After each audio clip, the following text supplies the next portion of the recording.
Welcome to Can You Hold My Attention? Kingswood U.S. CEO and industry veteran Derek Bruton invites his guests to discuss and debate the latest trends and hottest topics facing financial advisors today. The guest list represents a who's who of the financial services industry. Derek's goal is to provide you with insight into how he and other leaders think about today's challenges and plan for future success.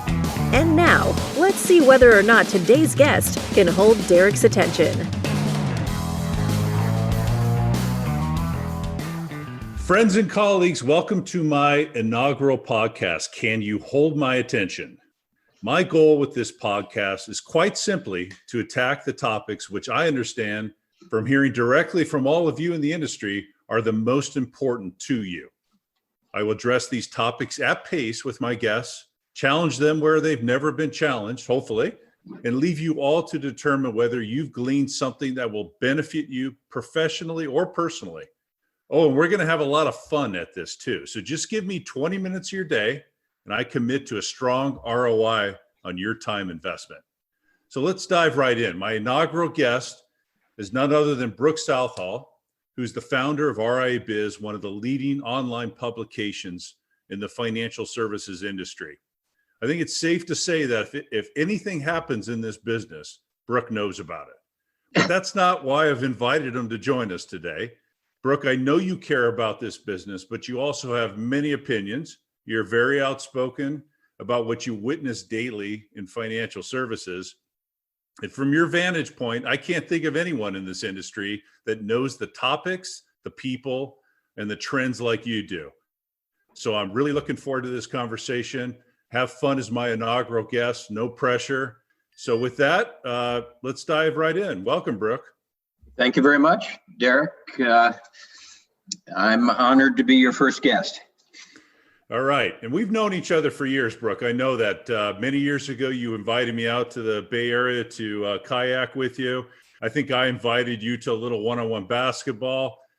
Neither of those have materialized yet, but there's a much higher chance I'll be kayaking with you than you playing basketball with me. Thanks to my knees. Oh, I see. Well, my knees aren't too good either.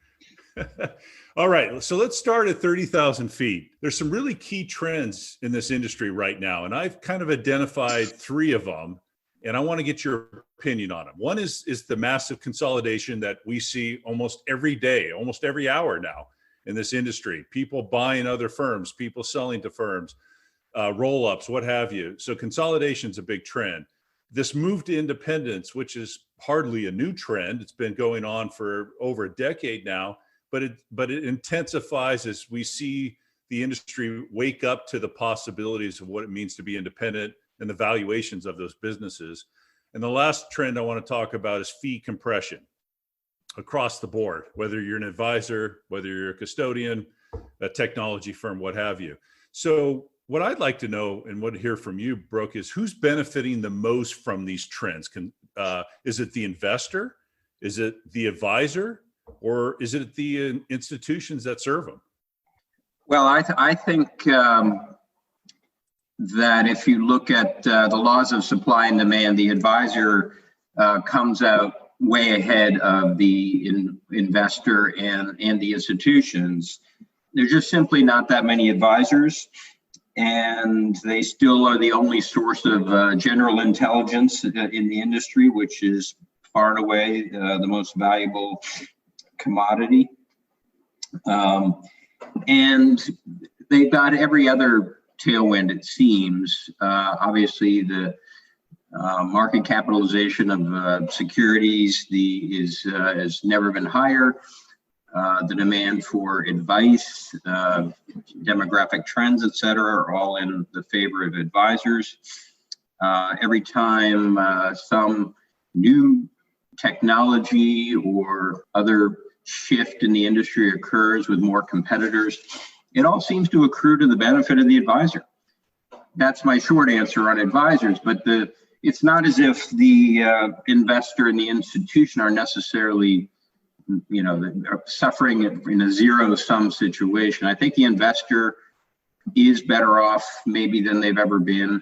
The two things you want out of a free enterprise system are good prices, value, et cetera, but you also want variety, right? And the variety has never been more spectacular, ranging from the most basic robo service all the way up to the ultra high net worth advisor using alternative investments and high levels of trust and care, et cetera. So I think the investor is doing well. There are more investors being drawn into the market. So just sheerly bringing people from past book savings into the investing realm is in fact happening. And I also think that institutions are doing well. Nobody's maybe going out of business, though we are seeing maybe of some attrition in mutual funds and so on. And we're seeing there are a lot of institutions that all seem to have a seat at the table. So. Yeah, I think that, in my opinion, the investor's winning in this game. And Charles Schwab came out when they eliminated transaction fees. Chuck Schwab said himself that he wants to make investing affordable to every American. And at an average of 15 trades a year, which I think is what a account holder trades at Schwab, multiplied by $5 a trade, that's $75 a year. I mean, isn't that affordable already? Well, I don't know if it was ever all that unaffordable, right? But I mean, there's no question the investor is doing well in all this.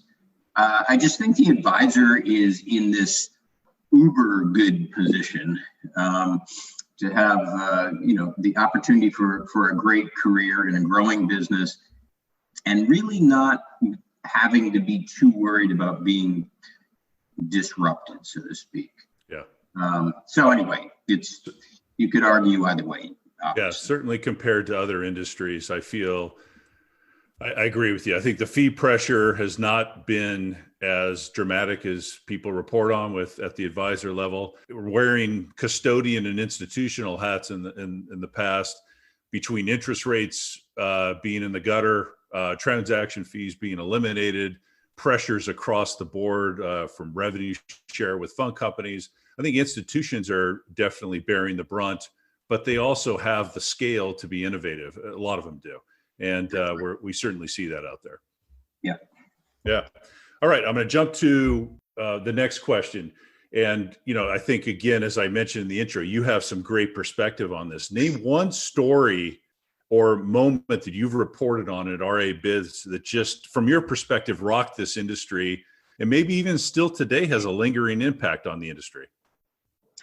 Well, I have to say that is kind of a hard question. And I would say that the reason it's a hard question is because the industry is so decentralized that it's not super vulnerable to any bombs going off, which is what people like to read about.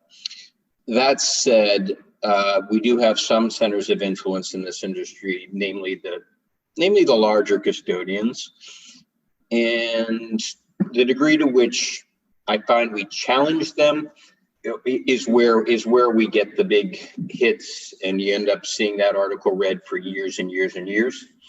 Anything to do with the Schwab merger with TD Ameritrade were some of the bigger stories that we've written in a long time. And I just think so much happened all in that one transaction that not only changed their destinies, but changed everybody affiliated with them and anybody who competes with them. And, we finally went to what you might call a zero friction industry, which is what Silicon Valley has been enjoying for 30 years. So I would have to say that, right?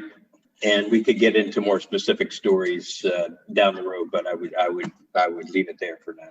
So drill down a little bit for me on zero friction. What do you mean by that? Well, I think that that trading fees, despite the fact that very few firms that we talk about every day rely that much on trading income, I think nonetheless, they were a big friction. They were the thing that kept ETFs maybe from being realizing their fuller destiny. It's something that kept direct indexing from even being in the conversation as maybe a next best thing. a major boost for everybody, and brought all things digital to a higher level. So I think that there's a law of unintended consequences that we will see in this industry. I think that was a lift, for the industry. I think it was even a lift for the companies that went to zero. It was kind of them capitulating to the fact that they will have to innovate, and I think that's liberating for a Schwab or a Fidelity. Yeah, liberating for Schwab and Fidelity. Makes for tough board discussions and tough senior management meetings for other firms, right? That maybe don't have that innovative bone, more of an adaption bone in their bodies, and certainly makes it tougher. Okay, so no one story, but TD and Schwab is certainly one that's at the forefront of people's minds right now, and I'm going to come back to that. But I want to dig in a little bit more. In viewing what's going on right now with the pandemic, and what has this produced in terms of good things that have changed in the industry? I mean, there's a lot of negative and a lot of tough, difficult situations people have dealt with this pandemic, but what good has come out of it? Good question, right? It's been like it has for the rest of the world. It's been a giant retreat. It's been a giant period of introspection, and it's been an opportunity to realize that we can question almost everything about how we do business, and there's surely things we miss. I just don't think anybody wanted to be first to say, hey, we're not going to have clients come in. I saw a speech from Mike Kitchis last year in San Francisco, where he said, before any of this happened, he said as they cut back on their higher end clients coming into the office so much, their higher end clients responded by thanking them profusely for not making them come to the office, right? Right. So yeah, and I also frankly think a lot of people have been grateful not to have to go to conferences and not have to do business travel. And I know I have one friend who was about to quit her job in this industry because she had to travel a lot, and now that's extended her career because perfectly happy as long as she didn't have to travel. So I think it's been a healthy thing for the industry. We all kind of miss each other, but I would say it's a good thing. So, yeah, and I've heard from people saying that it's easy to maintain rapport and maintain trust with clients during these times over Zoom, over conference calls. Right. But what they found challenging is developing trust and developing rapport with new clients. And so same-store sales or organic growth I've seen slow down in this industry. Some people will admit that, some people won't. Okay. But I've kind of seen that slow down. Have you kind of heard the same? Honestly, I don't have a sense that I have a feel for that. And maybe, yeah, I mean, there's some statistics that will bear that out. It might be too soon. There's so many other factors at any given time, right? But God knows we've seen, I've heard that there's the same effect we're seeing at things like Robinhood or Schwab, et cetera. They're all kind of having an amazing year.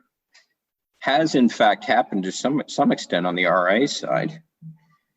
And so, yeah, it'll be very interesting to see what happens when the dust settles, so to speak.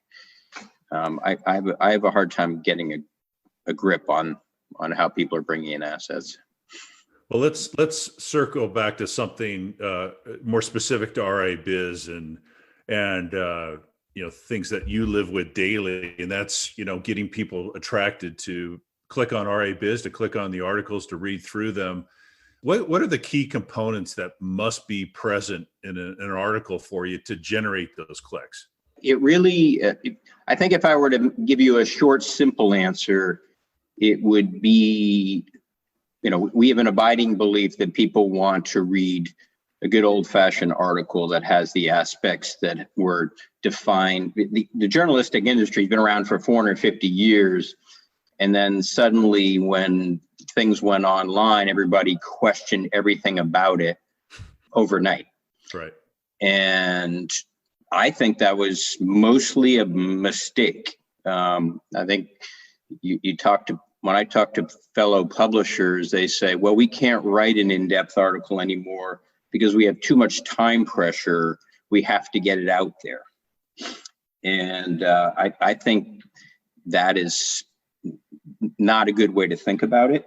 I think an article just has to undergo a process. It has to be, there has to be fortune, misfortune, has to be relevant to the reader. There has to be, I think you have to touch on the personalities of the people involved.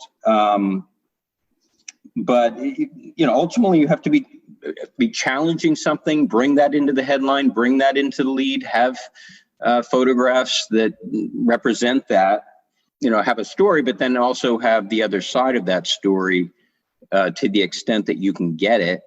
And it really is kind of a symphony for every single article. And we have just decided here that we want to, we'd rather be late and go through that process.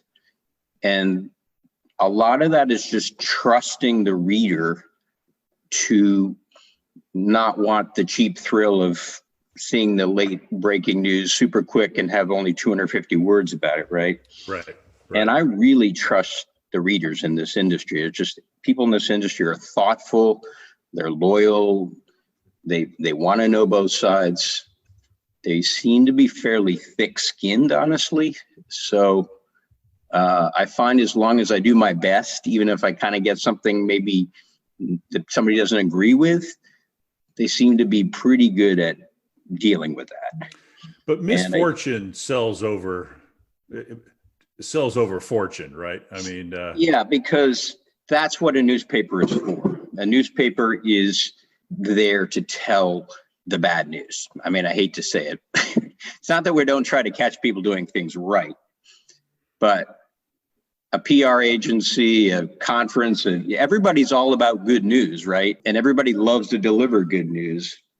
So it really is up to a newspaper to deliver the bad news. And we can do it because of course we're third party, but also because we do the associated research with that bad news to put it in the right context and to balance it. Yeah. And delivering good news, you don't have that same pressure. I seem to find myself reading Brooke's notes at the beginning, maybe because it's bolded and it draws my attention, and the comments at the end. Yeah. Everybody does that too. Yeah. Yeah.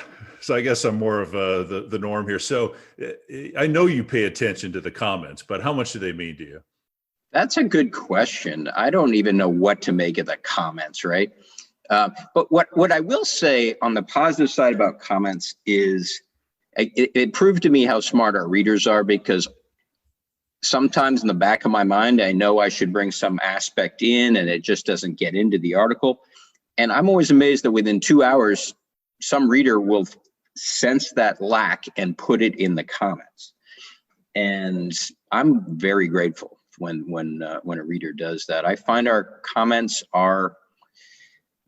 most of them are not online trolley kind of stuff, but it is interesting that everybody says they read the comments first, and is people kind of know people speak their mind in the comments, right? And I think that goes along with journalism.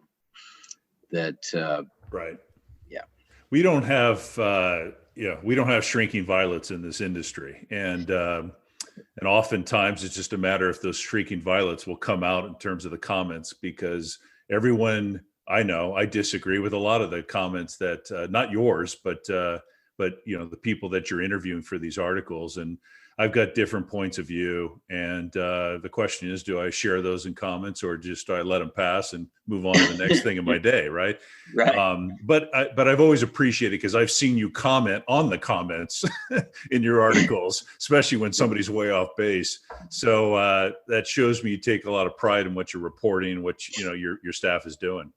Yeah, thank you. No, I do, and I do that both because sometimes I'll see something that was way off base, and I feel like I owe it to my sources, who I've convinced to stick their necks out to balance something that's clearly off balance.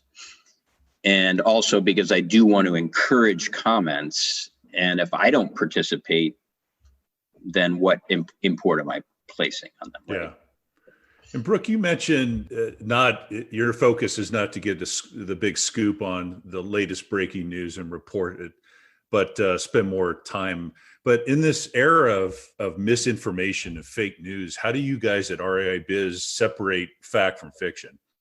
Again, it kind of goes back to sticking to journalistic fundamentals, right? And we are, right off the bat, radically conflicted as journalists as much as anybody else is, right? Because we depend on advertising dollars, and typically the types of people that advertise are perhaps the most likely to get criticized because they're big companies, right? And and you sort of have to be the bad news about the big, powerful companies in this industry. So the temptation to be fake is there. I do think, the term fake news pretty much applies to political news. You generally don't hear it as much referred to about business news, right? Now, that said, I don't know if there's an industry on the planet that knows how to spin things and put a sugary complexion on things as Wall Street. And there's a lot of sort of attitude from some of the PR representatives of the companies in this industry that journalists will sort of toe the line in a certain way. And the fact that it's a small industry, you have advertisers, you have PR people you get to know, some of them become your friends. There's all kinds of ways that you can get fake in a hurry. And, a lot of that is, again, having faith in the process, faith in the reader, and kind of sticking to it. But the other thing is the complexity is enormous, just having journalism and advertising, right? But if you've noticed, a lot of the publications that we compete against have added a whole bouquet of, ways that they interact with the reader, including sponsored content, and they throw conferences and everything else. So I think that adds a whole new dimension of conflict and potential for being a little fake. And so far, we've decided to stay away from conferences and sponsored content and other kind of areas where truth gets shaded, where the boundaries get porous. And I think that's kept us away from fake news. Well, I can't speak for everybody, but I think there's a deeper appreciation for the facts than a publication that's out trying to get to the forefront as quickly as possible, and maybe compromising some of those facts. And so I'd rather wait for the good stuff than immediately tune into something that may not be true. And I think that transcends every industry, not just ours, right? I agree. But I think I actually give our industry maybe particular credit for that. I think we are a thinking industry, and I find we are exponentially rewarded for every extra source we bring in and so on. Yeah. And it's tiring to introduce more sources, because then every time you get a new source, you have to rewrite the whole article because the whole balance gets thrown off. So. And I get your point about the PR. I mean, I've been with organizations that have hired PR firms to run interference, to reposition quotes but I also understand those firms' point of view, because the downside of getting something wrong or saying something wrong or articulating it the wrong way are exponential, the problems it can create. So I get why the bigger firms have had to run interference with PR firms. I get it too. And I remember at the publication I was at before, RA Biz, in the meetings, PR people always got referred to as flacks. And that always bothered me. I always known all PR people to basically be good people trying to do their job the best they can. But they are working within a culture that sometimes is challenging for them, I think. Yeah, my best strategy was trying to hide from certain reporters at events. But tough to do at 6'10". Yeah, right. That's right. Yeah. I always appreciated that you were tall. I could find you. Yes. Yeah. So let's zoom out again. I want to ask you a question. Top 3 most influential people in the industry, in the financial services industry right now, in your opinion? I'd love to be creative about this and give you some halfway known, lesser known characters or something. But this is, at least in the past year, the big players have almost been more aggressive than the smaller upstarts. So there's been a lot of innovation at the top, and they have a lot of influence. So I'd say it would be hard not to put Chuck Schwab maybe, up near the top. It's maybe unfair to Walt Bettinger, who has been obviously right there, but it was Chuck's decision to go to zero. I mean, I've seen some of his recent videos, and he'll say, I decided to go to zero. He uses the first person, right? And I just think we cannot overstate the importance of that. And I think it was an antecedent to the merger with TD, et cetera, et cetera. So he would certainly, I think, be on the list. Abby Johnson's not messing around. She keeps trying. She's kept that company at number 1 in 401k, which I just think is unbelievable. She's taking risks by moving the firm forward with things like cryptocurrency and, establishing Fidelity now as really the only big choice, right, to Schwab on the custody front. So, and then you'd sort of come down between maybe an Eric Clark or a Bill Krager. I think they exist somewhere in between the custodians and the advisors, and are kind of creating another industry in between, some sort of a mezzanine layer. And they're both good people. They've been around forever and keep trying new things, right? So I would go with those characters. Well, you stated in the beginning that beginning to this answer was that they're not small, startup companies. These are all major companies. Obviously, Orion has become bigger. Envestnet's certainly become bigger, but Fidelity and Schwab, yet their propensity to stay on that cutting edge, bleeding edge of innovation has been remarkable. And I couldn't agree more. I'm trying to disagree with you on some things here, Brooke, but it's not working. Okay. Let's try the last topic. I said I would come back to this. What's the aftermath of Schwab and TD coming together? Well, I think there's already been a lot in terms of, when I talk to other custodians, we'll talk about it in the custodian realm initially, but they are all excited as can be about it, because it has created such clear differentiation, and they've always been not able to compete obviously on size, et cetera. So they compete on sort of a nimble service ability and some sort of differentiation, sort of a flavor of vanilla, but nonetheless a flavor. And they all seem to be saying they're going to get their fair share of advisors that just kind of spin out of this thing. That said, I think that the Schwab TD is going to be it's going to be something we've never seen as sort of a super alpha in this business.